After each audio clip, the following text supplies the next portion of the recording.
Alright, this is an Audi A4 2002 wagon, and something that's common on these cars with a little bit higher mileage, this has 196,000 miles, is the check engine light.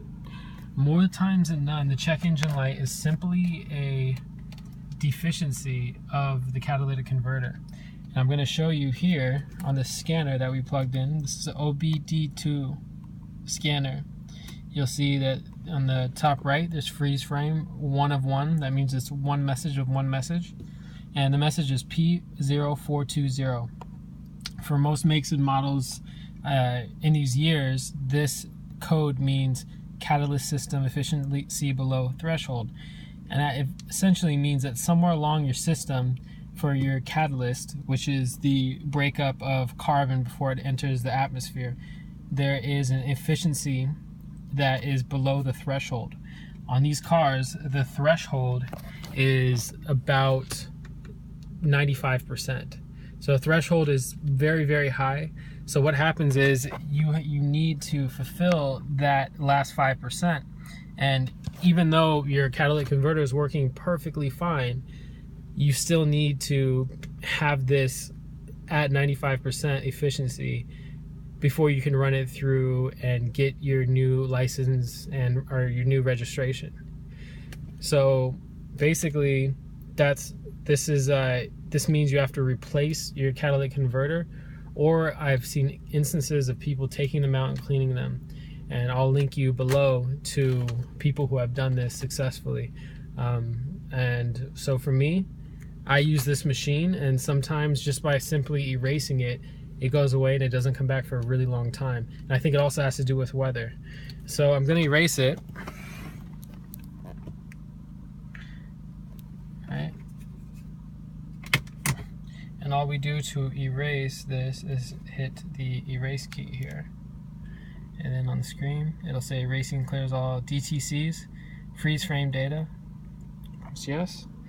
I'm going to hit the center button here. Erase in progress.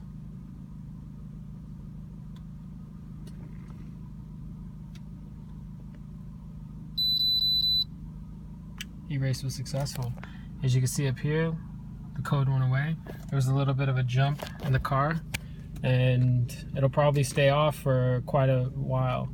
So anyway, I'll link you to this reader, this OBD2 sensor reader below as well, if you want to take your car into your own hands a little bit. Because every time you get a check engine light or some other light, and it just beeped again to say that there's nothing, because it rescanned it after we deleted it. So if you want to take your, it's a really good idea to take your car into your own hands, because these people at the auto places sometimes will charge you just to read your codes. I've gotten charged $100 just to check out the car and read the codes before I had a code reader.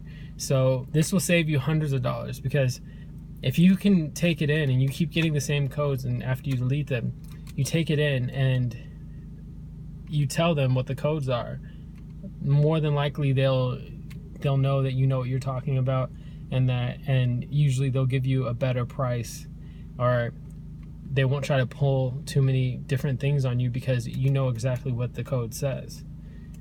So anyway, it's a way of empowering yourself as a consumer, against organizations that are known, or that it's like easy to take advantage of you if you don't know anything that's going on. And cars are one of those things that are so complicated that it's hard to know exactly what's going on. But having this tool, having a little tool like this, and just a little bit of know-how can help you out in the long run. Anyway, hope that helps. Peace.